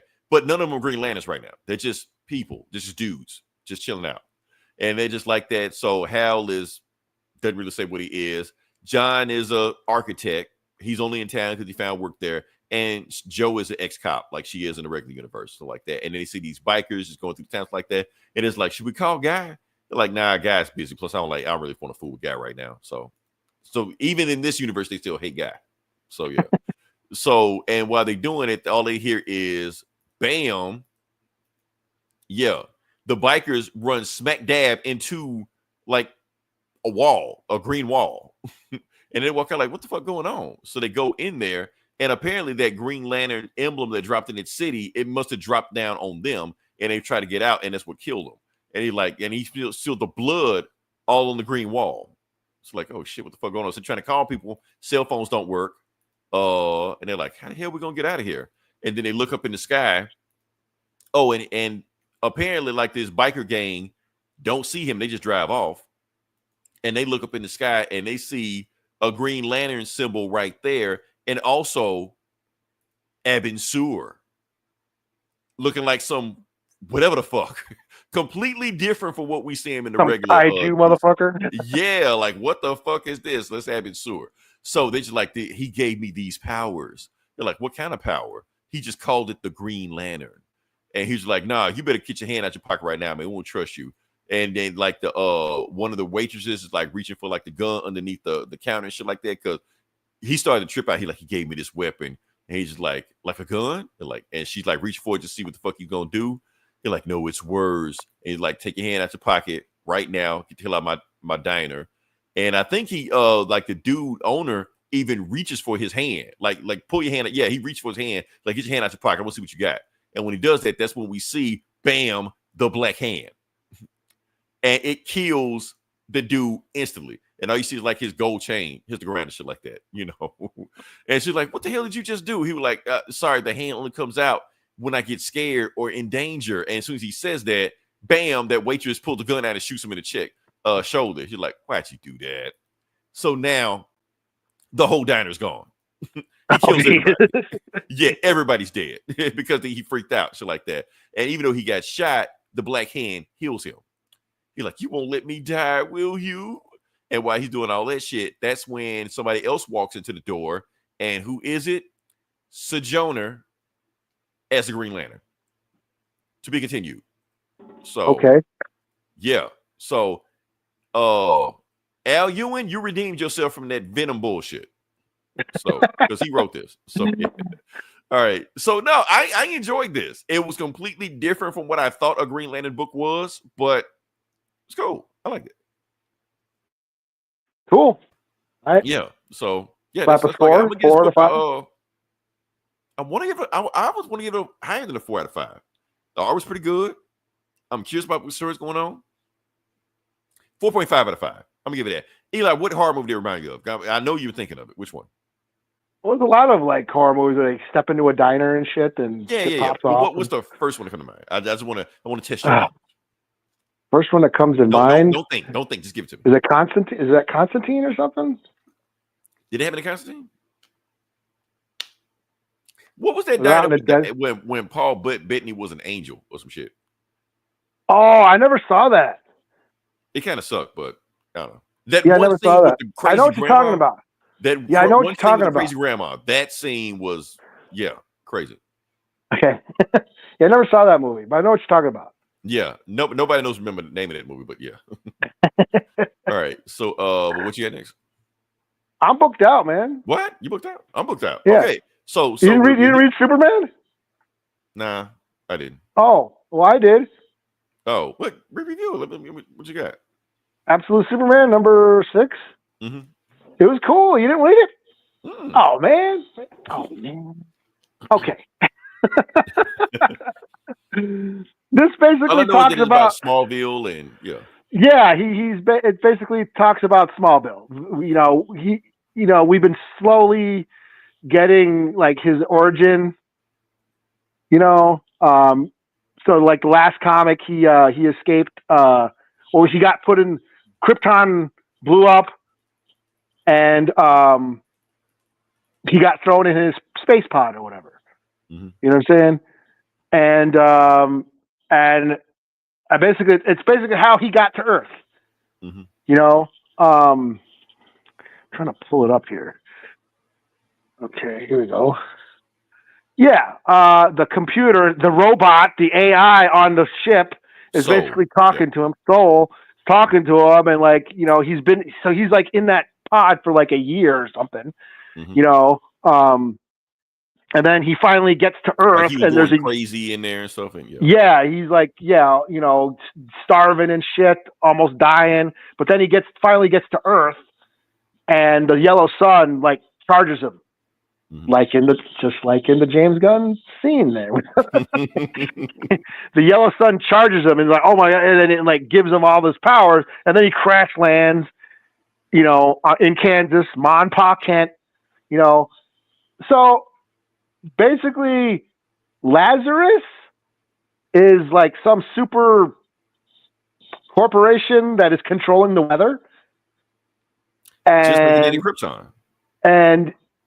And because Ma and Pa Kent did not sell their farm, they're not making it rain. They're not letting it rain on their farm, so they can't grow crops.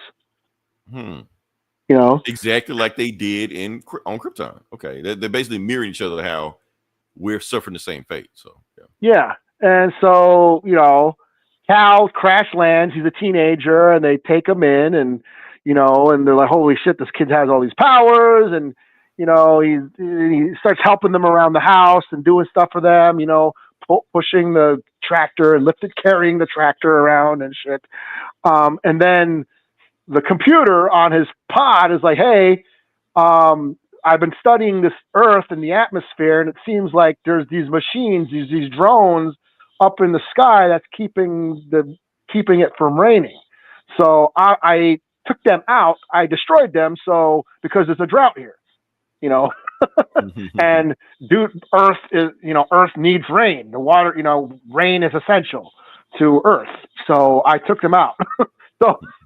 So the computer, Saul, destroys those Lazarus drones.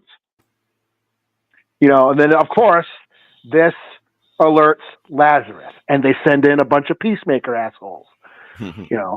Like, hey, you destroyed you destroyed our drones. So, and on top of that, you have an immigrant with no ID staying with you. So we're going to take him to our detention center. So, yeah, Superman is an immigrant, an illegal alien. Has his finger on the pulse. Yes, he's an illegal alien, and he is taken into custody. They grab him, but then, he's like, fuck this shit. You ain't taking me anywhere. And he beats the shit out of everybody. Fucks up like all the John Cena's. So yeah. Yeah. Fucks up all the, and then this was like a really powerful moment. I thought this was great.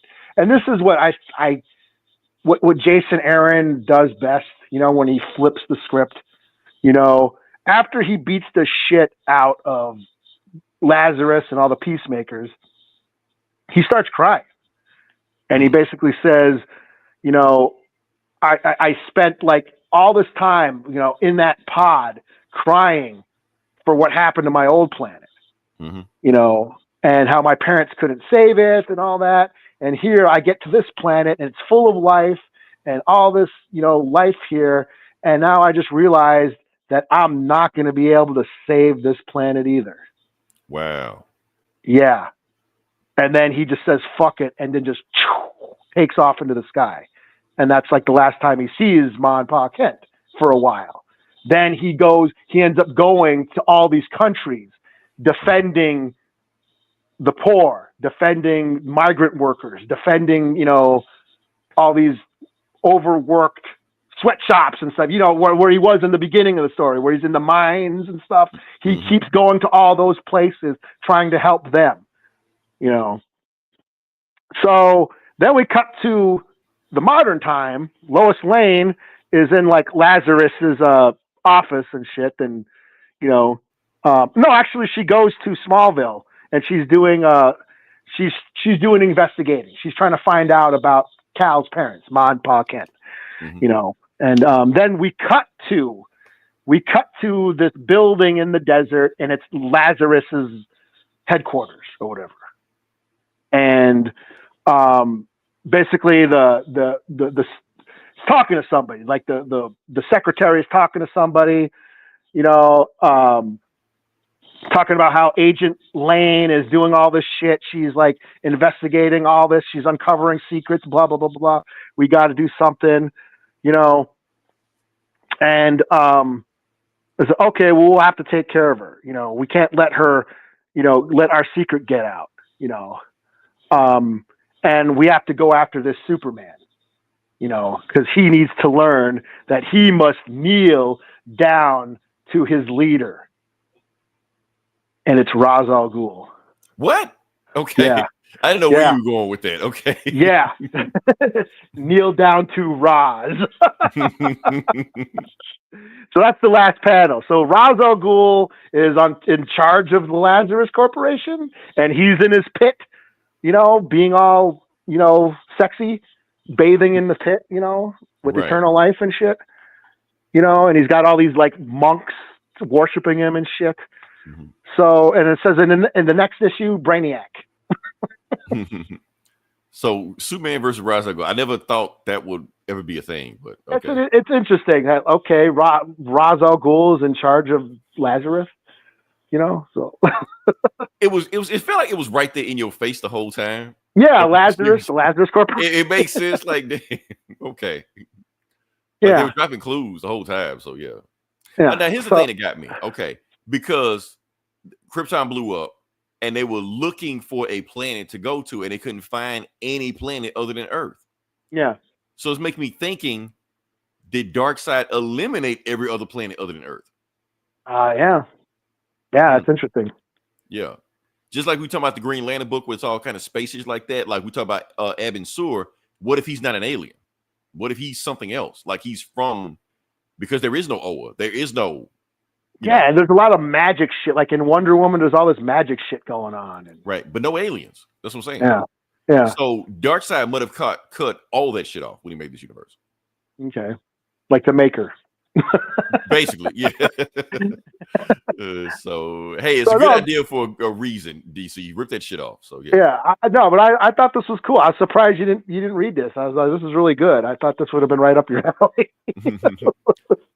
No aliens. Let's see. Well, okay. We gotta explain Devil's Advocate. We kind of explain the absolute universe. The absolute universe is there. The multiverse in DC is gone. The only thing that exists now is the absolute universe, which Darkseid created, and Darkseid basically made like a fucked up universe just to fuck with the heroes, and we're thinking like we're the aliens, other than Superman, Yeah, Krypton did exist, but like you said, he was traveling, trying to find a place, a place like Earth, a place like Krypton where he could survive. Right, but they couldn't find any planet. Yeah, he was like he was in his pod for like over a year, which meant, and traveling at like light speed. So he went like how many light years? Like he was traveling the universe for a long and fought for a very long time and went very far until he finally found Earth. It was like almost dying. Yeah, they were just looking for anything. Yeah. I didn't read this. What? Yeah. Well, yeah, Absolute Superman's cool. I'm not the biggest Superman fan, but this has been cool. Yeah, we've been, like I said, we've been in on a Superman renaissance lately, with Joshua Williams. I was reading that, the Superman shows, the Superman and Lois. Yeah, Superman's been dope, and that's why I'm stoked for the movie. I'm trying to think, what is Kryptonite? I don't even think they even shown Kryptonite in this? Superman. No, not yet. And this is like a different version of Superman. Oh, like, no. They did. My fault. That's what killed Krypton.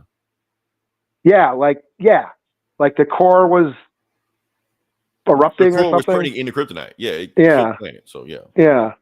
But they haven't shown it on Earth yet. I'm pretty sure it's going to, but they haven't shown it on Earth. But that's what killed Krypton. So yeah. But his suit is like a nanobot suit, Superman suit, and his cape is like a nano cape. It's like Spawn. It's Spawn. That's what I'm saying. I'm not mad at it. Just fuck it. If you want your Superman to Spawn, that's fine. It's okay. Yeah. And he wasn't a baby. He was already a teenager when he landed on Earth. He knew his parents, all stuff like that. So let me see. What's this? Bubba got some? Yo, what up? Thanks for listening. They coming in hot now. Okay. Well, this is usually when everyone leaves. Yeah, this is really okay. Devil's Advocate, like I said, if you want a recommendation from us for a comic to read, Absolute Superman. I honestly, the whole Absolute universe right now is pretty good. It's a good starting on. It's different versions of them, but it's still cool. Yeah, like Green Lantern is the one that feels like it's off the rails more than anything else. Because I don't know where they're going with that book, but we'll see. The rest of them, it's familiar but different. Let's see. Why are they coming in hot now? He says he's native. Right up. Yo, I'm native too. Shout out to Devil's Advocate. Okay. Yeah, Dakota. I'm Dakota, living up in Minnesota here. Did you just say that? Let me see. I think he posted it. Yeah. Oh, decade. Okay, never mind. Let's put it. Okay, Eli, we ready to do this? Yeah.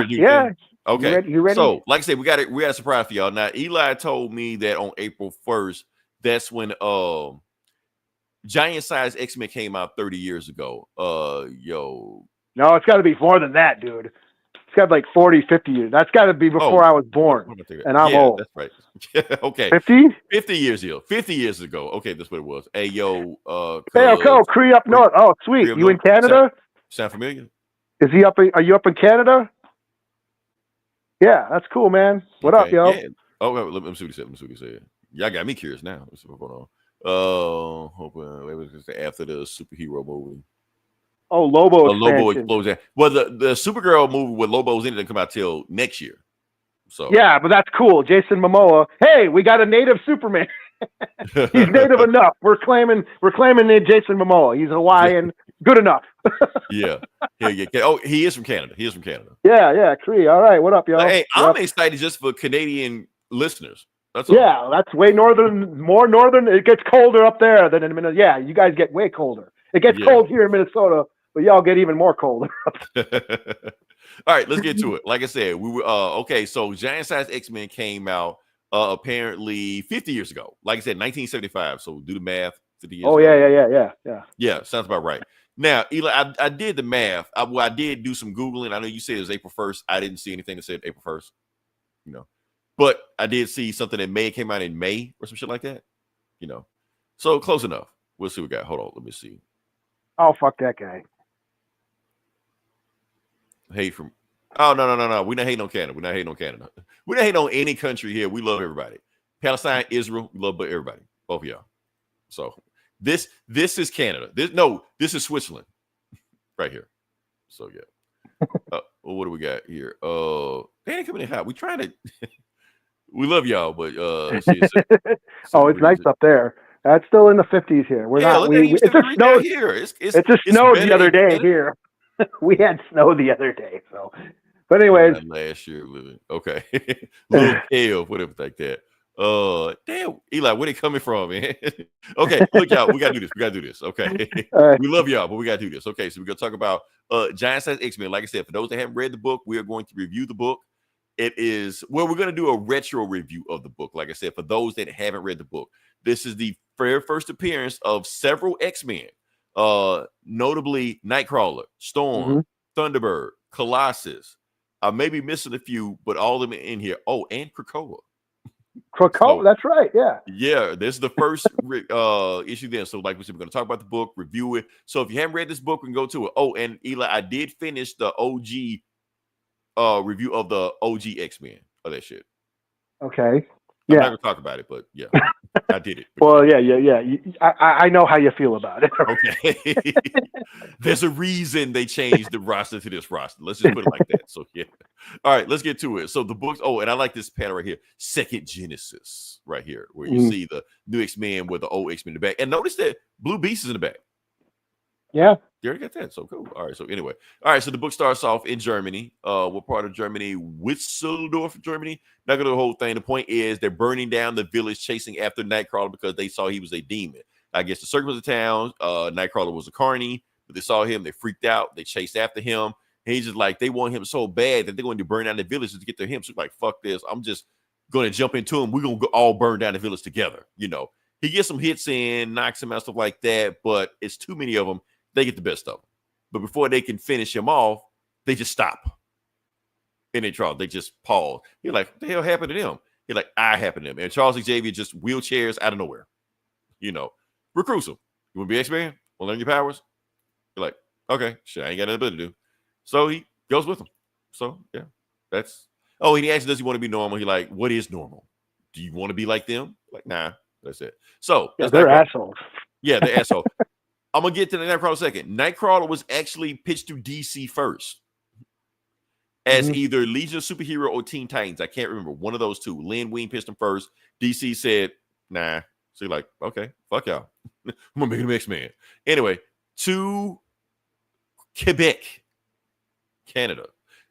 So we got Canadian listed in the house. We're going to Department H, Department H. Yeah, Department Ace. That's what it was. So Wolverine. In Canada. Shout out to Canada. Shout out to Canada. So just let you know, this was not Wolverine's first appearance. Nope. Matter of fact, the reason Professor X is here because he heard about Wolverine already. He's like, yeah, I heard about you got into a fight with the Hulk and you're still standing. So that alone needs you to put me on. I need to put you on my team. You got some juice. Yeah. So here's like, yeah. So basically, everybody heard about Wolverine's fight with the Hulk. That's just a thing that's got out there. And then Department H is like, hold on, man, you can't leave here. You still work for the government. You still got shit to do. And he was like, nah, maybe you didn't hear me. I'm out of here. And he, bam, chops off his tie. Like, I resigned effective immediately. And he's like, oh, you got a problem with that? He's like, oh, yeah, don't worry, Wolverine. You're going to hear from us.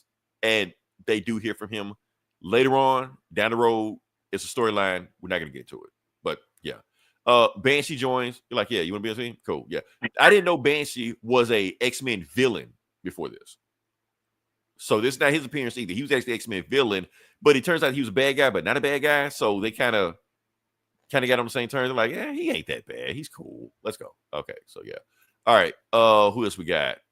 Okay, we're in Kenya, East Africa. And they are praising and they're about to sacrifice goats and chickens to Storm. Yes, it's to Storm's first appearance. And she's here like, what do y'all want from me? She's like, I got goats, I got chickens. If you just give us rain, we'll give you this sacrifice. You're like, you need the goats and chickens more than I do. Oh, and she's butt-ass naked also, because why not? It's the 70s. Yeah, it's the 70s. Why not? So she's a exhibitionist, if you will. Yeah, free love, Yeah, so she's just like, look, keep your goats, keep your chickens, I'll give you rain. She just goes over there, flies, thunderstorm, blah, blah, blah. So like that makes it rain. They like, thank you, goddess, thank you. It's like this, it's like, and then Professor X like, damn, you fine. Anyway, Professor X also goes, you want to join my team? You're like, why would I join your team? I am a goddess. You're like, no, you're not. You're a mutant. They just worship you because you just live in your own little fantasy world right here. But the real world has problems. You wouldn't know that because you're just stuck in your little bubble right here where they treat you like a god. But yeah, Paul Atreides. Oh, basically. So she's just like, and so basically Storm goes with him because he's just like, you know what? Yeah, other people need my help, and everywhere isn't going to be as welcoming as this. So yeah, so she decides to go with him. So also Sunfire. Now, I didn't know Sunfire was also an X-Men villain at the time, but the same thing that now he got his powers not through Hiroshima, but his mom was in Hiroshima or survived Hiroshima. Technically survived. She died a little bit later, but that's how the radiation got him, all the shit, like that. Oh, also, Professor X got his power because his parents were in the Manhattan Project. Oh, okay. Yeah, so all that shit, so that's where Stan Lee was going with this shit. All the shit spawns from the Atomic Age. But anyway, Sunfire's there. Joins the team. He's basically like, look, man, I'm sorry I tried to kill the X-Men. I owe you a favor. I'll join the team. So what's going on? So yeah. So Sunfire's there. All right. And Colossus, first appearance. So yeah. And what he's doing is that his sister is in trouble. Oh, so this is also the first appearance of Ileana Rasputin. Is that her? Is that Ileana? Is that his only sister? Yeah. So yeah, but she's down in the middle of it, about to get run over by a tractor or some shit like that, not moving. I guess she didn't see it because she's playing. So Colossus just runs after it and turns into Colossus, of course, tears the tractor apart. Boom. And the neighbors are mad because it was their tractor. He just destroyed the tractor. And of course, they can't afford it because they're in Mother Russia. So they're pissed off. Not that he, because Ileana, because he destroyed the tractor. They're like, oh shit. Now they pissed off at me. And as Professor X shows up, he's like, look, if you come with me, I'm gonna help you train to learn how to use your powers. Plus you get the fuck out of Russia. Do you want to be here? So yeah. So he's like, look, mom, they invited me to go to your school. I'm gonna go to school. I love y'all. When I get money, I'm gonna come back for y'all. That's it. So cool. He hugs them and that's it. So yeah, he leaves. So also, shall I let you take over with this, Eli? Or I don't want to step on your toes. No, you can do it. I'll keep going. Okay. I'll bitch about it the whole time. Well, I'll do it. You bitch about it. Okay. So they're in Camp Verde, Arizona. And then there's this bullshit. Here we go. So we see a bison running down the desert, just running, and we see an Apache chasing him down. And not only chasing him down, tackling him and taking him to the ground. Also showing like I am stronger than any bison here. And that's when he's just like, you the one I'm looking for, John Proudstar. And of course, it's Professor X just there, chilling. Like, what's this cripple want with me? He was like, what do you want? I want you to join. He's kind of an asshole. Yeah, he's very much an asshole in this. He's like Native Wolverine in this. So yeah. So he's just like, what do you want here? I need you to join my team. You got powers, and I need you to look at. He was like, look here, Whitey. My favorite line here: you can stuff a cactus, Custer. I love that line right there. He was like, all the grief you give my people, now the white man wants my help. He acts like Wolverine, talks like fucking Luke Cage. But here's the thing: this how Professor X get him to join the team. Oh, so you are a coward, just like I heard of all the Apache. So that's Professor like, wait, what you say? And so all he said, like, there's no cowards in the Apache, and I'm the most Apache you can find. So fine, I'll join your team. Now, honestly, Eli, that was me.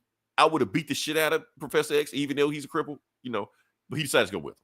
So, because of that. Yeah, I'll slap the shit out of him. Right, yeah, you're like, the fuck you talking about? All right, so anyway, now you got the panel, the X-Men, the new team. Yeah, and then what does he do? He goes to school and they dress him up in this fucking Mardi Gras outfit. Right. So he has the new X-Men team. So why does he have a new X-Men team? Because now what happened to the old team? Because that's when Cyclops shows up. And Cyclops telling him what he hear. He was like, look, the reason I'm here and the rest of the team isn't here because we went on a mission to find this mutant called Krakoa. So we went to this island to find it because he's like the most powerful mutant we've ever seen. He's off the scale. We haven't seen anything on his level. So we went there to see exactly what's going to recruit him. So when we went down there, they went there, and next thing they know, they all got captured, didn't know what the hell was going on. And before they could see what's going on, Cyclops just woke up in the plane, and it was autopilot back to New York. And he couldn't stop the autopilot. It was just there. On top of that, his powers were gone. He had no power. So yeah. So he thinking he thinks it's a good thing. He was like, oh damn, I've been healed. I can live a regular life now. And as soon as he says that, bam, his powers come back. So now he's fucked up mutant again. So like that. So point is, the X-Men are stuck on the island. Cyclops is the only one to escape, and Professor X had to put another team together to go rescue the X-Men. So that's why he put the team together. So, and he's like, that's why would I go rescue your team? That's your fault, So Cyclops, Sunfire says he's not going. Changes his mind, decides to go anywhere. He goes flying with him, and that's you got the X-Men going back to the island to rescue the other X-Men that's been kidnapped. Meanwhile, they're going in there arguing the whole time. Everybody's getting on with each other. Cyclops passing the assignments. Nobody wants to care about the assignments, and they're so fucked up that Cyclops, he says, Colossus, I need you to go to the north. He's like, cool. He just jumps out the plane. Storm doesn't know his power, so she thinks he just jumping to his death. So she grabs him, Like, what the hell you doing? Clark's like, what the hell you doing? I can land. I can't fly, but I can land. So they argue. The only two people to get along is Thunderbird and Cyclops. He was like, man, your team sucks, man. Your leadership sucks too. But he tell him, but he was like, yeah, kind of does. You know, he's still feeling bad about that. But anyway, I'm gonna skip a bunch of this shit because the whole point is the island itself is fighting them to get to the X-Men. They like, what the hell's going on with this island? Like, shit, fuck like that. And so they try to find the X-Men, and they find the X-Men, and when they find them, they're in this temple, and they all have this like thing. It's kind of like Aliens, but this actually came out before Aliens. So yeah, so they get like energy sucked out of them and all this shit like that. And Angel, when they get free, Angel basically telling them, Cyclops, why'd you come back? You're like, you should have stayed gone. You're like, what are you talking about?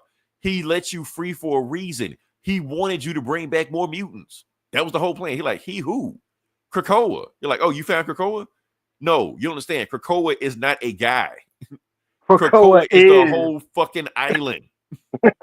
And then it turns into it, and it's like, yes, you brought me more mutants, and like that. So like, oh shit, we were really fucked up trying to get this awesome panel. Where's the panel? Yep, that's the panel.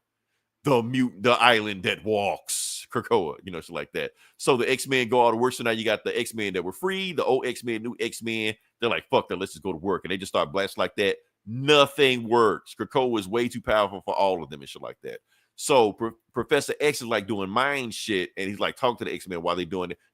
That's awesome panel. I got to give Dave Cochran credit. That's an awesome panel right there. Yeah. But yeah. Professor X is like, look, I got a plan. So you just keep fighting Krakoa, even though I know it's a losing battle. Just keep fighting them while I come up with a plan. So the plan is for Storm to fly in the air and to hit Polaris with as many lightning bolts as she can while she's creating like this huge thunderstorm and shit like that. Because like I said, this is old Storm. She just can't do electricity just out of her hands. Just like, anyway, she got to actually make a storm to be Storm. So yeah. So she like shock her with electricity and bam, bam, bam, bam, keeps hitting her. And Havoc like, what the fuck you doing to my girl, man? Like, she gonna kill her. You're like, no, man. I can't. Havoc has always been Captain Saberho, isn't he? He has been Captain Saberho. Whether it and it, you're right. And he basically tells Cyclops, look, man, I don't give a damn if you are my brother, man. If she dies, it's gonna be me and you. That's all it is. All right. So she shocks her and shit like that. And Krakoa's just like, okay, yo, all this rain and thunder shit like that, you actually making me more powerful also, you dumbass X-Men. So yeah, so she really going into trouble. It's like, oh, I'm tapped out. I can't do anymore. So yeah, he's passed out because he's fucking useless and shit. But the point is, while the X-Men still putting it on, that's when Polaris is actually, because basically the electricity power of Polaris is so strong that she used her magnetic powers to reverse the polarity or the gravity of Krakoa. So instead of being gravity where it's attached to Earth, it's repelled from Earth. So it disconnects from, the ocean. The X-Men get the fuck out of there before the planet goes up, and Krakoa is launched in space. The end. But then since Krakoa is gone, they got this huge whirlpool in the middle of the road, so in the middle of the ocean. So Iceman makes a few ice bowl. Dome, whatever, ice shit, And yeah. All right. So ice dome and bucket and shit like that, and rescue them and stuff like that. So, and the plane that they came in with is airtight, is waterproof, so it didn't get changed. So all 13 X-Men jump in the plane, and then Angel just like, okay, now we got our next problem. What are we going to do with 13 X-Men? The end. So dun, dun, dun. Yeah, so that's it. All right, so Eli, I appreciate you challenging me for condensing this book and consolidating this book. That went way smoother than when I read it. Yeah, it was. It's a lot of shit I left off, but it was a lot of like miscellaneous shit I didn't need to. Now, before I go into that, let me see. I'm trying to read. Let's see. Comics are for kids. This right. It is. Yeah, that's Toys R Us kids. I don't want to grow up. Now, Eli, the reason I decided to review this book and talk about this book because I read some like think pieces on this book. Okay. So Krakoa, where you got these kids going, the X-Men going to this island and they get kidnapped and they send more soldiers after them to rescue this kidnap. What does it remind you of? Think it's the 70s. Think about that. Just tell me. Vietnam. Okay, yeah. It's a Vietnam analogy. They go into this jungle. They don't know what's going on. They send these, and there's a reason that they decided to age up the X-Men instead. Because, like I said, the X-Men, the old team were a bunch of teenagers. They were young. Meanwhile, all the new X-Men are adults. They decided to not send more kids and teenagers into war to fight Professor X's war. I see what you're saying. Okay. Yeah. So they basically wanted Krakoa to be a Nazi for Vietnams like that. So I got to read. I'm like, oh, okay. And like I said, we can keep talking about this book all we want to, because like I said, it's a lot of hidden meaning in it, because you got all these. This stuff you want to talk? Let's talk about DEI. Let's talk about wokeness. You got a black female superhero on the team. A native superhero. An Asian superhero. A Russian superhero during the Cold War. Yes, the Cold War. Huge. This is a big deal. Yes. So y'all talk about all this shit. Meanwhile, this was it. Meanwhile, the first X-Men team and Professor X is disabled. Exactly. So yeah, talk about that, but y'all didn't say anything with the first team. The first team was number white people. White people, but they were suffering racism.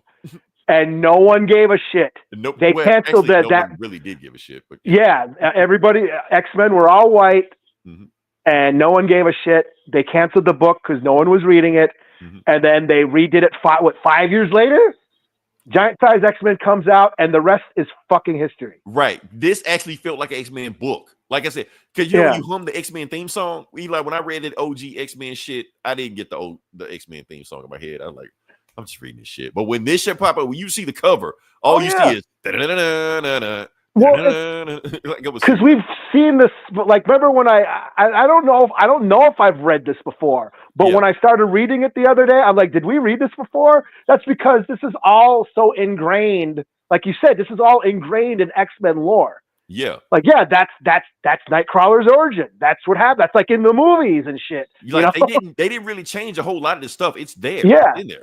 It's in the cartoons. It's in the animations. We've seen it's popped up in other books, So this is like, it's been ingrained. This is the start of X-Men as we know it. Right. Wolverine. He's there. Wolverine, yes. And that's what the X-Men were an analogy for, like, civil rights and minorities and people from, marginalized communities, fighting against bigotry and shit. That's been there from the get-go. Look at it. Starts out with Nightcrawler being treated like shit in his own village. Right. Like they're racist against they're racist against Nightcrawler. Like I said, man, it like the story holds up. That's why the X-Men, like, it was struggling before then. When it did this, it hits. Like, Eli, you can hear the X-Men theme song just from the cover. And I know I shit on Thunderbird. He's cheesy. He's corny. I'm not into the stereotypical crap. But this came out in the 70s.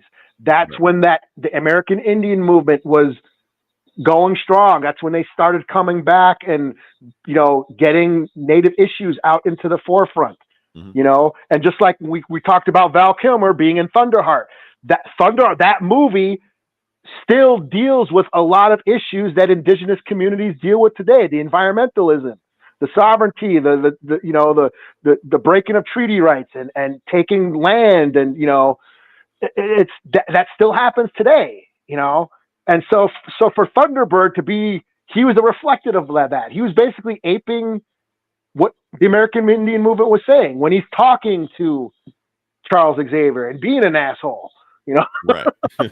Like, he's the angry, Native guy. The white man wants my help now. Yeah.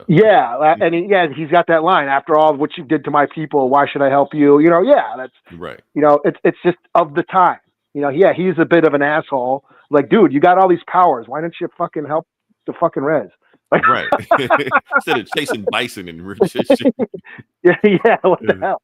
All right. So do you know the story of why Thunderbird died, other than being but and it's funny because I was like, is this the book where? Because I know he dies on the plane. I'm like, is this the book where he dies? Because I would have been pissed off if he died, but he didn't die. He died. Yeah, he didn't die in this book. So I was like, okay, cool. He dies the very next issue after he's introduced. Okay. Yeah.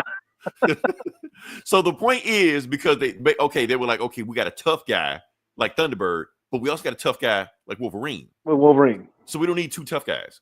Yeah. But here's the thing, and Devil's Advocate gonna love this. Lin Wing and Dave Cochran are both Canadian. Oh. So of course they lent that way. Yeah. And I'm sure Wolverine was the more popular character. And yeah, well, at the time, but it's he fought the Hulk, so yeah. Yeah. Yeah. You know. So they decided to keep him right. Like one of these got to go, but we got to go who to go. But like, why not Banshee? Why can't talk about Banshee? And for those who don't know, this is comic book canon. Wolverine, Wild Frontier. Wolverine was adopted into the Blackfeet tribe, and he can speak Lakota. That's comic book canon. So natives can claim Wolverine. Oh, and Asians, because he also was a deputy. Oh yeah. His son, his son is Japanese. And shit. Yeah. That's Wolverine for you. Let me answer this question, because I think a lot of here's the thing. The reason we named it is to be provocative like that. That's the whole reason. Like, why can comic book readers be bullied and not the bully person? No, you can't. You want to know why? Because when you put comic book readers in a confined space with just them, they become as much assholes as the bullies do. Yeah. That's why we named that. So yeah. And you see this. You see this. You have no idea how long we've been doing this. Yes. Because we see how they get to become assholes when they have the power. We started this podcast back during Batman v Superman. If you remember the height of comic book assholeness. Yes, if you don't remember the backlash that movie got from comic book fans and all the arguments and the outrage and the name calling, yeah. That's where we came out. We are of that time. Right. And that's why we came up with the name. Right. It just fit. It made sense. So yeah, comic book nerds are assholes. Right. All right. But not y'all, not the listeners. Y'all are cool. Yeah, y'all rule. Thanks for listening, y'all. Yeah. All right. Anything else we got, or? No, man, we had nothing to talk about, and we went almost 2 hours. This is like one of our longest episodes with nothing to talk about. That's what we do. So yeah. So y'all can't complain, even though we took like the month of March off. Y'all can't complain now. So yeah. Yeah, we're making up. Yeah, we're making up for us. So yeah, lots of like episodes. Hold on, let me see. Eli, we did some numbers tonight. Let me see where we at. What are we looking at? 415. Appreciate y'all. Oh yeah, cool. Yeah, 415 viewers tonight. All right, so listen this long. If you like, share, subscribe. Check out Eli's TikTok. TikTok is still alive, no matter how much I wish that shit would die. But it's still going. Yeah, Grand Entry Geek Out. Check out my TikTok. And also grandentrygeekout.com. And my dog's making a bunch of noise. I hope he's got this toy. I don't know if you can hear that. grandentrygeekout.com. Yeah. Until then, this is Leroy. This is Eli. We'll talk to you guys next week. Same bullet time, same bullet channel. Until then, die 1,000 deaths.